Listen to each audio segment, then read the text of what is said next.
প্রমাণ দিছেন। দিতে দিতে দিতে দিতে এরকম কোন বস্তু নাই যেটা দিয়ে প্রমাণ দেন নাই। সৃষ্টি দিয়া প্রমাণ দিছেন, যাদেরকে দিয়ে দেওয়ার কথা না তাদেরকে দিয়েও দিছেন। উঠান আপনি আল্লাহ রসুলের মজেদা, উঠান আপনি। এরকম কোন প্রাণী নাই যেটা আল্লাহ রসুলের সামনে পড়ছে আর প্রমাণ দেন নাই। ঘাস, তরু লতা, পাতা, পাথর, সমস্ত জিনিস দিয়ে প্রমাণ দিছেন যে আমার বন্ধুকে মানলে তোমাদের কি হবে। জীবিত তো জীবিত, মৃত্যু জিনিস দিয়ে প্রমাণ দিছে। এক গ্রাম্য লোক মজমা দেখছে, মজমা লোকের সমাগম দেখে জিজ্ঞাসা করছে এখানে কি? নবী আখিরুজ্জামান আসছে, তুমি জানো না? বলছে আমি তো ওনাকেই তালাশ করতেছি। তো ওনার কাছে মরা গুই সাপ ছিল, নিয়ে আয়েশার সামনে বলতেছে শোনেন, আমার মন চায় আপনাকে হত্যা করি আর আমার মাবুদদের মন ঠান্ডা করি। আপনি কোন ঝামেলা আমাদের ভিতরে এইসব পাকায়া দিলেন? আমরা তো মূর্তির পূজারী। আপনি জুমা জুমা 8 দিন আইসেই এক গ্যাঞ্জাম পাকায়া দিলেন, নবী হয়ে আসছেন। ওমর রাদিয়াল্লাহু তাআলা শুনতে ছিল আর ফলতে ছিল, আর আল্লাহ রসুলের দিকে তাকাইতে ছিল যে ইশারা হয় কিনা, আমার তলোয়ার কাজে লাগে কিনা। আল্লাহ রসুল বুঝে ফেলছেন ওমর ফসতেছে, তো ইশারা থামায়া দিছে। তো বলছে শুনেন, এই মরা গুইসাপ যদি আপনাকে নবী বইলা মানে আমি মেনে নিব। আল্লাহ রসুল গুইসাপকে ইশারা করছে। আইয়ুহা দাব, আরবিতে গুইসাপকে বলে তাপ, দাব্বুল মানে গুইসাপ। তো ওটা জীবিত হয়ে মাথা উঁচা করতে দেরি করে নাই, আর পিওর আরবি ভাষায় লাউড স্পিকারের মতো ফাটায়া বলতেছে লাব্বাইক ওয়া সাদাইক ইয়া যাইনা ওয়াফা ইয়াউমিল কিয়ামা। ও দু জাহানের বাদশাহ, আপনার ইশারায় আমার ভাগ্য খুলে গেছে। এক গুইসাপের ভাগ্য যদি ইশারায় খুলতে পারে, আপনাকে আমাকে আদর্শ দিছিলেন, কতটুকু ভাগ্য খুলতো। আজকে একটা জিনিস চিন্তা করেন, ভাগ্য খুলবে তো দূরের কথা, আজকে মুসলমানের মতো এই দুনিয়ার পিঠে বিজাতীয় এটা মানে না যে এরকম না, ওরাও মানে যে মুসলমান আছে দেখাই আমরা আছি।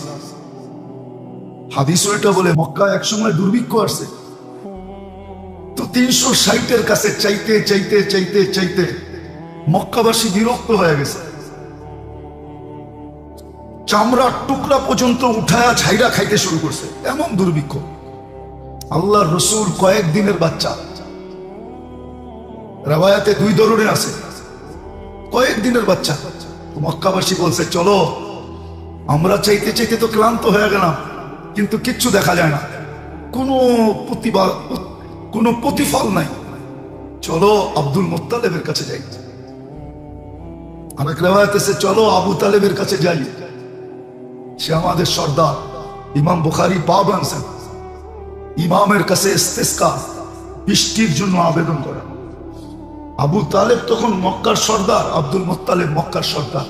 যা বলছে সর্দার আমরা হার মাইনা ফেলছি, 360 আমাদের কথা শোনে না, বাইতুল্লাহর গিলাফেরা বলতেছি তাও শোনে না, তুমি একটু দোয়া করো। আব্দুল্লাহ জানতো চাবি আমার কাছে আছে, আব্দুল মুত্তালিব জানতো যে চাবি আমার কাছে আছে, আবু তালেব জানতো যে রত্ন আমার কাছে আছে। আল্লাহ রসুলকে চাদরে পেঁচা বাইতুল্লাহ যায়, বাইতুল্লাহর উপরে এরকম ধৈরা রেখা দোয়া করছেন, বৃষ্টি ঝুমঝুমায় চলে আসছে।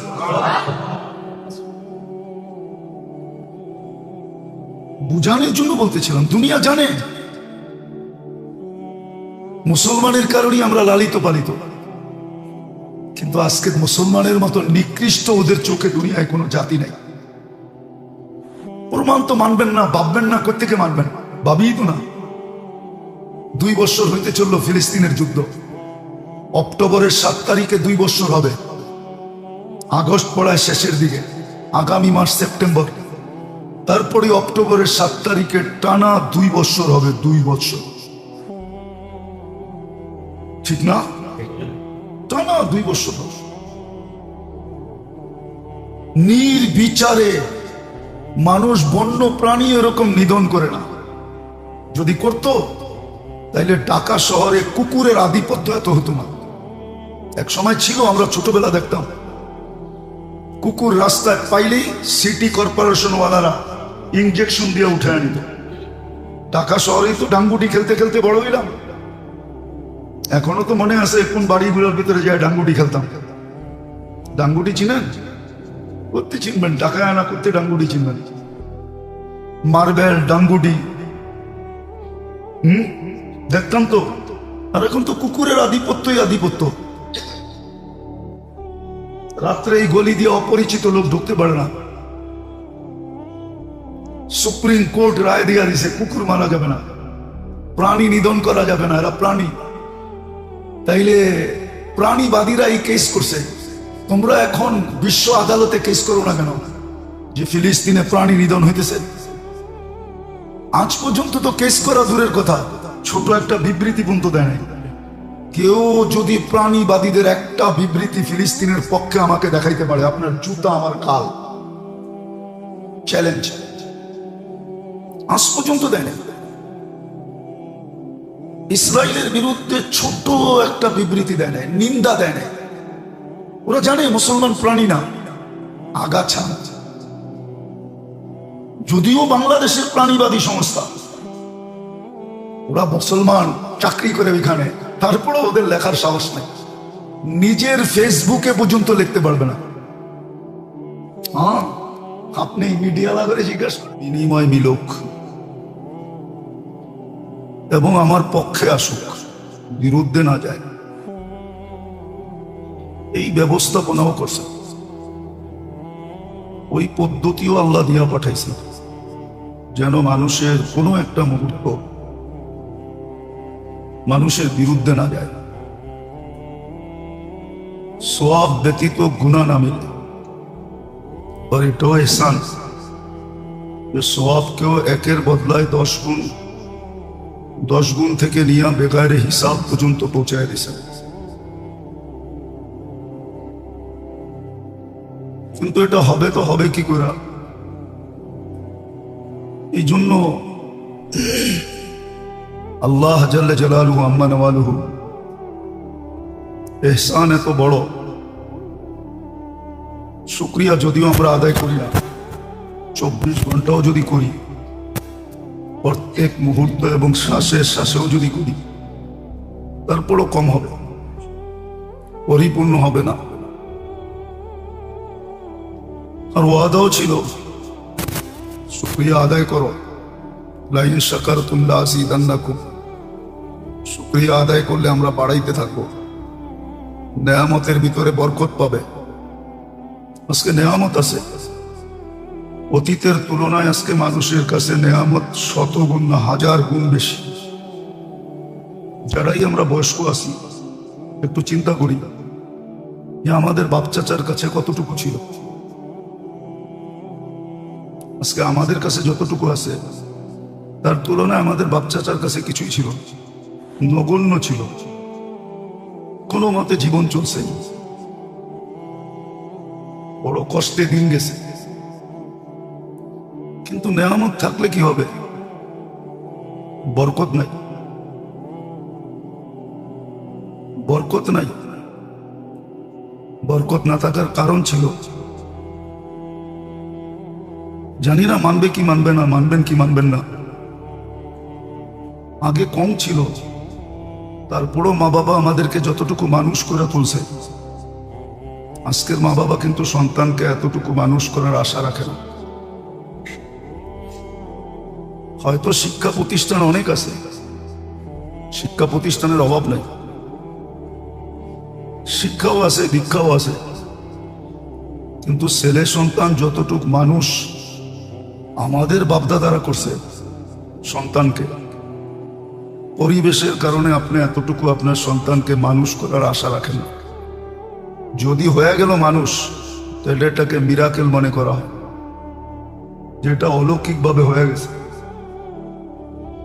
কথাটা যদিও একটু ডিপলি, কিন্তু ভাইবা দেখেন, কারণ আজকে নেয়ামতে বরকত নেই। নেয়ামত আছে, বরকত নেই।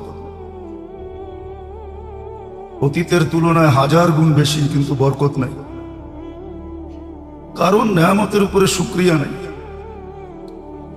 আগে মানুষ যতটুকু পাইতো শুকরিয়া আদায় করত, এটা আল্লাহর এহসান, দয়া, দক্ষিণা মনে করত। কিন্তু এখন মানুষ এটাকে দয়া দক্ষিণা মনে করে না, শুকরিয়া আদায় করে না।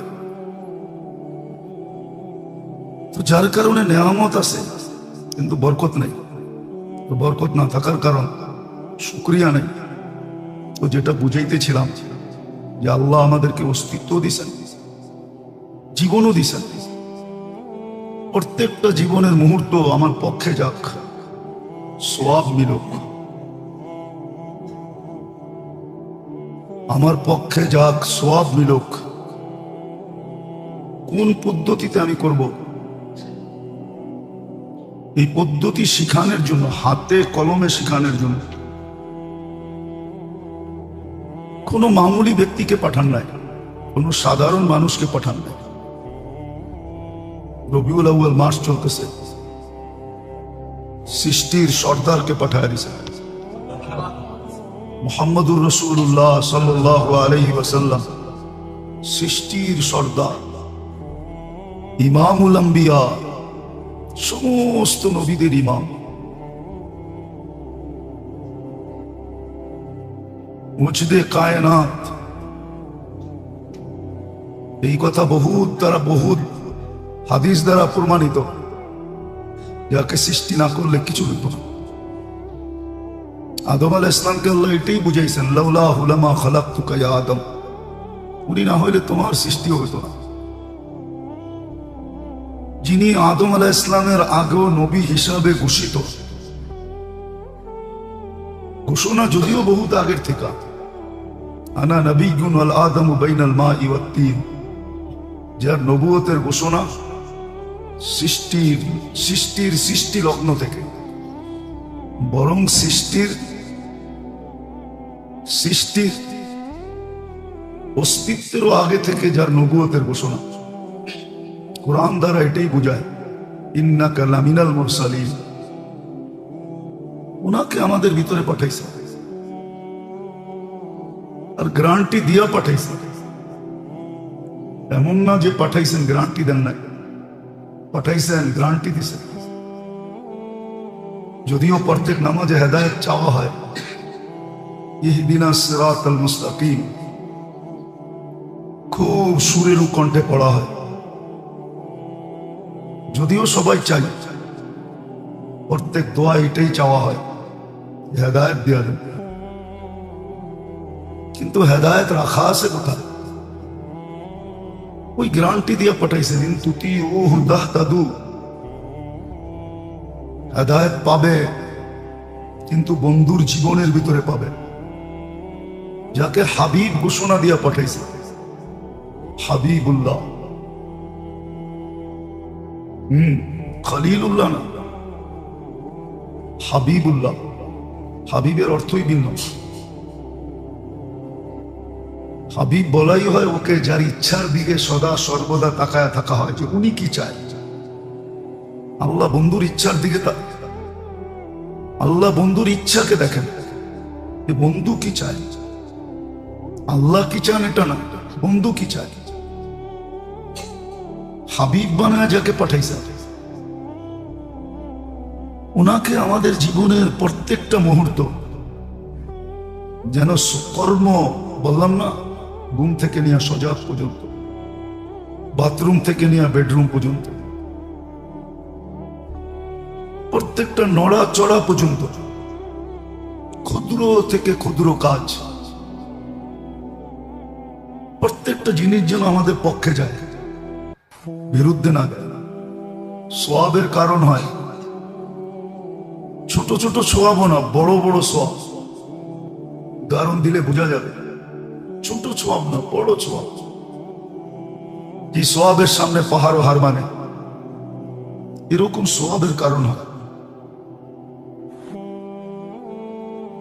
মানুষের সুখ শান্তি যারা আদর্শের ভিতরে ঘোড়া পাঠাইছে, সুখ তো চায়, কিন্তু কি দ্বারা মিলবে এটা জানে না। শান্তি তো চায়, কি দ্বারা মিলবে এটা জানে না। মোহব্বত তো চায়, কিন্তু কি দ্বারা মিলবে এটা জানে না। মোহাব্বত তালাশ করে সবাই, সবাই মোহাব্বতের লালায়িত। যুবক বলেন, যুবতী বলেন, বৃদ্ধ বলেন, নারী বলেন, পুরুষ বলেন, সবাই মোহাব্বতের লালায়িত, মোহাব্বতের ভিখারি, মোহাব্বত চায়। কিন্তু মিলবে কোথায়, কিভাবে মিলবে এটা জানে না। মনে করে তাবিজ দিয়ে মোহাব্বত মিলবে। তাবিজের মোহাব্বত কতক্ষণ? তাবিজের আসরই কতক্ষণ থাকে? কিন্তু কোনটা দিয়ে মিলবে এটা জানে না। জোর চায়, মিল চায়, কিন্তু মিলবে কোথায় এটা জানে না। এই জীবনটা সুখ দিয়া ভরা হোক, সবাই চায়। জীবনে তৃপ্তি হোক, জীবনে স্বাদ হোক, মজা হোক, সবাই চায়। কিন্তু মিলবে কিভাবে এটা জানে না।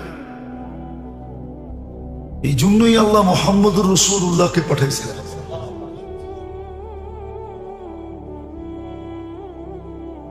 যেমন ওনাকে মর্যাদা দিয়ে পাঠাইছেন, এমন আমাদেরকে মর্যাদা দিছেন। আমাদেরকেও কম মর্যাদা দেন নাই। একটা ভাবলেই বোঝা যায়, কুনতুম খায়রা উম্মাহ। যত উম্মতি আসুক, তোমাদের মর্যাদা সবার উপরে। তোমরা বেডরুমের লোক, বাকি সব কাচারি ঘরের লোক।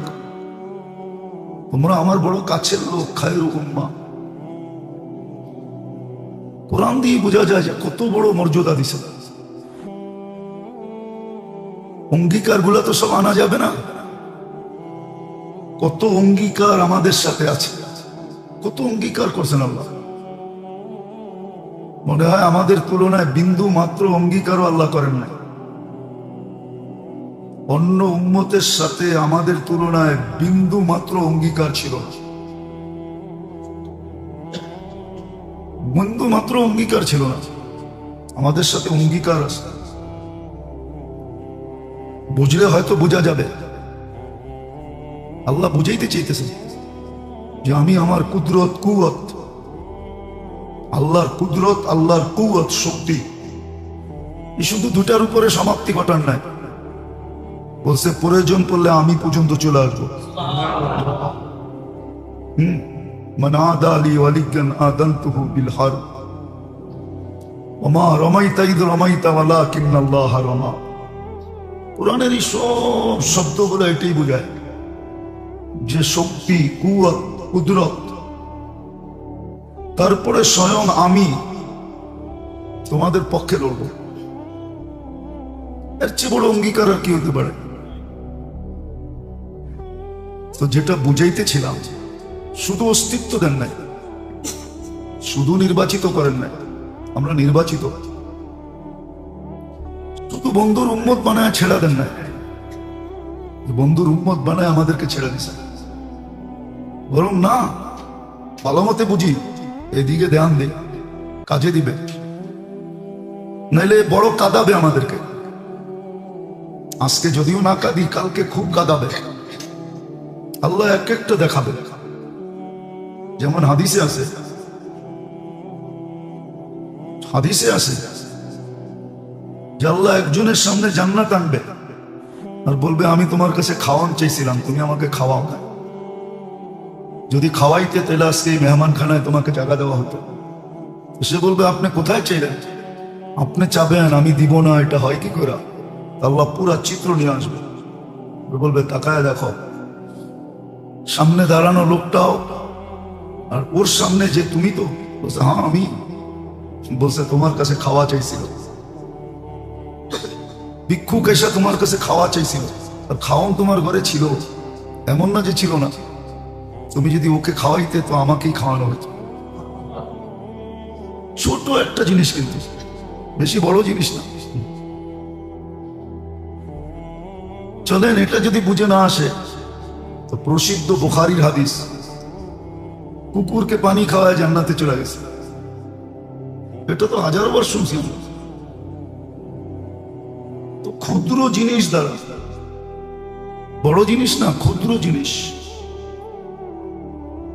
তো যেটা বুঝাইতেছিলাম, শুধু জীবন দেন নাই, অস্তিত্ব দেন নাই। শুধু অস্তিত্ব দেন নাই, জীবনও দিছেন। কুদরতি হাতে নির্বাচিত করছেন। ওয়াজতাবাকুম, বন্ধুর উম্মত বানাইছে, মর্যাদা বহুত উঁচে দিচ্ছে, করে দিছেন। বন্ধুও যেরকম মর্যাদাশালী, আমাদেরকেও এরকম মর্যাদাশালী বানাইছে। বন্ধুকে যেরকম দিছেন আমাদেরকে ওরকম দিছেন। কারণ এটাই, এই মুহূর্তগুলো যেন আমার পক্ষে আসে, প্রত্যেকটা নড়াচড়া যেন আমার পক্ষে গায়, সওয়াবের কারণ হয়। আর একটু আগে এটাও বলতেছিলাম, যতদিন এখানে থাকবো ততদিন যেন সুখই সুখ মিলে।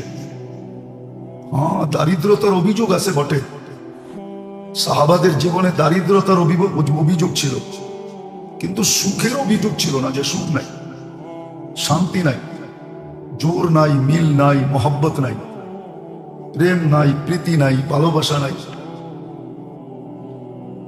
এটার কোনো অভিযোগ ছিল না, অভিযোগ কেউ দেখাইতে পারবে না। হ্যাঁ, দারিদ্রতার অভিযোগ দেখাইতে পারবে, যে গায়ে কাপড় নাই, পায়ে জুতা নাই, মাথা গুচার ঠাঁই নাই, পেটে পাথর বাঁধা। হ্যাঁ, এটা দেখাইতে পারবে, কিন্তু জীবনে সুখ নাই, মজা নাই, এটা দেখাইতে পারবে না। জীবনে বড় মজা, 2 সন্তান নিয়ে আজকে 1000 কোটি টাকার মালিক হয়েও সুখ নেই, ওইখানে 99 জন সন্তান নিয়েও সুখী। উঠান আপনি কিতাব, দেখেন ইতিহাস, আজকে তো 2-4 জন নিয়েই আমরা পরেশান। 1000 কোটি টাকার মালিক, লক্ষ কোটি টাকার মালিক, কিন্তু সন্তান নিয়ে সুখ নাই। আমরা জানি, শুধু আমরা জানি না, দুনিয়াও জানে সন্তান নিয়ে সুখে নেই। হ্যাঁ, বড় ঠাট দেখা যায়, বাট দেখা যায়, কিন্তু সন্তান মা বাবার চাকরের মতো মনে করে না, চাকরের চেয়ে নিচে মনে করে। আমরা চিনি, আমরা জানি ওয়েদারের ভিতরে আর গ্রান আছে, কিন্তু ওনারা 99 জন সন্তান নিয়ে সুখে। অভিযোগ ছিল দারিদ্রতা, কিন্তু সুখ নাই, এটার অভিযোগ নাই। এই জন্যই বারবার বুঝাইতেছি, মুহাম্মদুর রাসূলুল্লাহ আসা, দুনিয়াতে আবির্ভাব হওয়া, হ্যাঁ, এটা বললে কোনো ভুল হবে না। সোনার কি দামি, হীরার কি দামি। সোনাও মানুষ কাগজ দিয়া কিনে, হীরাও মানুষ কাগজ দিয়া কিনে। দুনিয়ার যত দামি পদার্থ হোক, মানুষ কাগজের বিনিময়ে কিনে। মুহাম্মদুর রাসূলুল্লাহ তো আমাদেরকে ওই সোনা বানানোর জন্য আসছেন, যেটা আল্লাহ অঙ্গীকার করতেছে, আমি জান্নাত দিয়ে কিনবো, জান্নাত। দুনিয়ার কারো কেনার ক্ষমতা নাই, কিনলে একমাত্র গনিয়ুন হামিদই কিনতে পারে।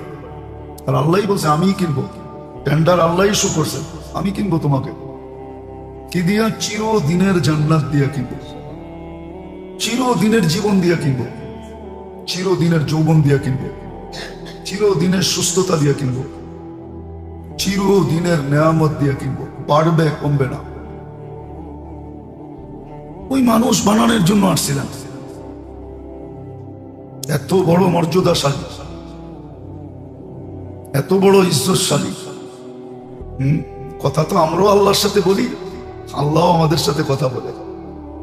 প্রমাণ দেওয়া যাবে, নামাজি আল্লাহর সাথে কথা বলে, কোরআন যে পড়ে আল্লাহ তার সাথে কথা বলে।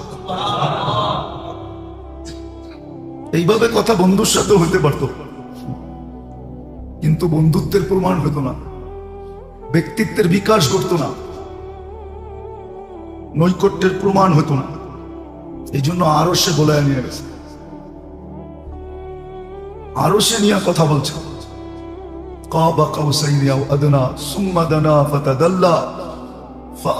প্রমাণ দিছেন, দিতে দিতে দিতে দিতে এরকম কোন বস্তু নাই যেটা দিয়ে প্রমাণ দেন নাই। সৃষ্টি দিয়া প্রমাণ দিছেন, যাদেরকে দিয়ে দেওয়ার কথা না তাদেরকে দিয়েও দিছেন। উঠান আপনি আল্লাহ রসুলের মুজিজা, উঠান আপনি। এরকম কোন প্রাণী নাই যেটা আল্লাহ রসুলের সামনে পড়ছে আর প্রমাণ দেন নাই। গাছ, তরু, লতা, পাতা, পাথর, সমস্ত জিনিস দিয়ে প্রমাণ দিছেন যে আমার বন্ধুকে মানলে তোমাদের কি হবে। জীবিত তো জীবিত, মৃত্যু জিনিস দিয়ে প্রমাণ দিছে। এক গ্রাম্য লোক মজমা দেখছে, মজমা লোকের সমাগম দেখে জিজ্ঞাসা করছে এখানে কি? নবী আখিরুজ্জামান আসছে, তুমি জানো না? বলছে আমি তো ওনাকেই তালাশ করতেছি। তো ওনার কাছে মরা দুই সাপ ছিল, তো নিয়ে আয়েশার সামনে বলতেছে শুনেন, আমার মন চায় আপনাকে হত্যা করি আর আমার মাবুদদের মন ঠান্ডা করি। আপনি কোন ঝামেলা আমাদের ভিতরে আয়েশা পাকায়া দিলেন? আমরা তো মূর্তির পূজারী। আপনি জুমা 8 দিন আইসেই এক গ্যাঞ্জাম পাকায়া দিলেন, নবী হয়ে আসছেন। ওমর রাদিয়াল্লাহু তাআলা শুনতে ছিল আর ফলতে ছিল, আর আল্লাহ রসুলের দিকে তাকাইতে ছিল যে ইশারা হয় কিনা, আমার তলোয়ার কাজে লাগে কিনা। আল্লাহ রসুল বুঝে ফেলছেন ওমর ফসতেছে, তো ইশারা থামায়া দিছে। তো বলছে শুনেন, এই মরা গুইসাপ যদি আপনাকে নবী বইলা মানে আমি মেনে নিব। আল্লাহ রসুল গুইসাপকে ইশারা করছে। আইয়ুহা দাব, আরবিতে গুইসাপকে বলে দব, দব্বুল মানে গুইসাপ। তো ওটা জীবিত হয়ে মাথা উঁচা করতে দেরি করে নাই, আর পিওর আরবি ভাষায় লাউড স্পিকারের মতো ফাটায়া বলতেছে লাব্বাইক ওয়া সাদাইক ইয়া যাইনা ওয়াফা ইয়াউমিল কিয়ামা। ও দুজাহানের বাদশাহ, আপনার ইশারায় আমার ভাগ্য খুলে গেছে। এক গুইসাপের ভাগ্য যদি ইশারায় খুলতে পারে, আপনাকে আমাকে আদর্শ দিছিলেন, কতটুকু ভাগ্য খুলতো। আজকে একটা জিনিস চিন্তা করেন, ভাগ্য খুলবে তো দূরের কথা, আজকে মুসলমানের মতো এই দুনিয়ার পিঠে বিজাতীয় এটা মানে না যে এরকম না, ওরাও মানে যে মুসলমান আছে দেখাই আমরা আছি। হাদিসও এটা বলে, মক্কা একসময় দুর্ভিক্ষ আসছে, তো 360-এর কাছে চাইতে চাইতে চাইতে চাইতে মক্কাবাসী বিরক্ত হয়ে গেছে, চামড়ার টুকরা পর্যন্ত উঠায়া ছাইরা খাইতে শুরু করছে, এমন দুর্ভিক্ষ। আল্লাহর রসুল কয়েকদিনের বাচ্চা, রাওয়ায়াতে 2 ধরনের আছে, কয়েকদিনের বাচ্চা। মক্কাবাসী বলছে চলো, আমরা চাইতে চাইতে তো ক্লান্ত হয়ে গেলাম, কিন্তু কিচ্ছু দেখা যায় না, কোনো প্রতিফল নাই, চলো আব্দুল মুত্তালিবের কাছে যাই। আরেক রাওয়ায়াতে আছে চলো আবু তালেবের কাছে যাই, সে আমাদের সর্দার। ইমাম বুখারী বাব আনছেন, ইমামের কাছে ইস্তিসকা, বৃষ্টির জন্য আবেদন করা। আবু তালেব তখন মক্কার সর্দার, আব্দুল মুত্তালিব মক্কার সর্দার। যা বলছে সর্দার আমরা হার মাইনা ফেলছি, 360 আমাদের কথা শুনে না, বাইতুল্লাহর গিলাফদেরা বলতেছি তাও শুনে না, তুমি একটু দোয়া করো। আব্দুল্লাহ জানতো চাবি আমার কাছে আছে, আব্দুল মুত্তালিব জানতো যে চাবি আমার কাছে আছে, আবু তালেব জানতো যে রত্ন আমার কাছে আছে। আল্লাহ রসুলকে চাদরে পেঁচা বাইতুল্লাহ যা, বাইতুল্লাহর উপরে এরকম ধৈরা রেখা দোয়া করছেন, বৃষ্টি ঝুমঝুমায় চলে আসছে।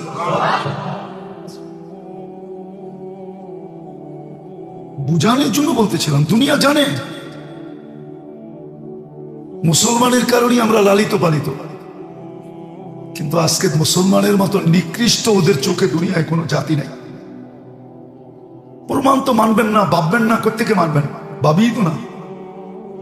2 বছর হইতে চললো ফিলিস্তিনের যুদ্ধ, অক্টোবরের 7 তারিখে 2 বছর হবে, আগস্ট পড়ায় শেষের দিকে, আগামী মাস সেপ্টেম্বর, তারপরে অক্টোবরের 7 তারিখে টানা 2 বছর হবে। 2 বছর,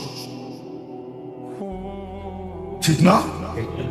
টানা 2 বছর নির্বিচারে মানুষ, বন্য প্রাণী এরকম নিধন করে না। যদি করত তাইলে ঢাকা শহরে কুকুরের আধিপত্য এত হতো না। এক সময় ছিল, আমরা ছোটবেলা দেখতাম, কুকুর রাস্তায় পাইলেই সিটি কর্পোরেশন ওয়ালারা ইনজেকশন দিয়ে উঠায় নিত। ঢাকা শহরেই তো ডাঙ্গুটি খেলতে খেলতে বড় হইলাম। এখনো তো মনে আছে কোন বাড়িগুলোর ভিতরে যায় ডাঙ্গুটি খেলতাম। ডাঙ্গুটি চিনেন? করতে চিনবেন, টাকা আনা করতে ডাঙ্গুটি চিনবেন। মার্বেল ডাঙ্গুডি, দেখতাম তো। আর এখন তো কুকুরের আধিপত্যই আধিপত্য। রাত্রে এই গলি দিয়ে অপরিচিত লোক ঢুকতে পারে না। সুপ্রিম কোর্ট রায় দিয়া দিছে কুকুর মারা যাবে না, প্রাণী নিধন করা যাবে না, এরা প্রাণী। তাইলে প্রাণীবাদীরা এই কেস করছে, তোমরা এখন বিশ্ব আদালতে কেস করো না কেন যে ফিলিস্তিনে প্রাণী নিধন হইতেছে? আজ পর্যন্ত তো কেস করা দূরের কথা, ছোট একটা বিবৃতি পর্যন্ত দেয় নাই। কেউ যদি প্রাণীবাদীদের একটা বিবৃতি ফিলিস্তিনের পক্ষে আমাকে দেখাইতে পারে, আপনার জুতা আমার কাল, চ্যালেঞ্জ। আজ পর্যন্ত দেয় নাই। ইসরায়েলের বিরুদ্ধে ছোট একটা বিবৃতি দেয় নাই, নিন্দা দেয় নাই। ওরা জানে মুসলমান প্রাণী না, আগাছা। যদিও বাংলাদেশের প্রাণীবাদী সংস্থা, ওরা মুসলমান, চাকরি করে ওইখানে, তারপরে ওদের লেখার সাহস নাই। নিজের ফেসবুকে পর্যন্ত লিখতে পারবে না। হ্যাঁ, আপনি মিডিয়া লাগরে জিজ্ঞাসা করেন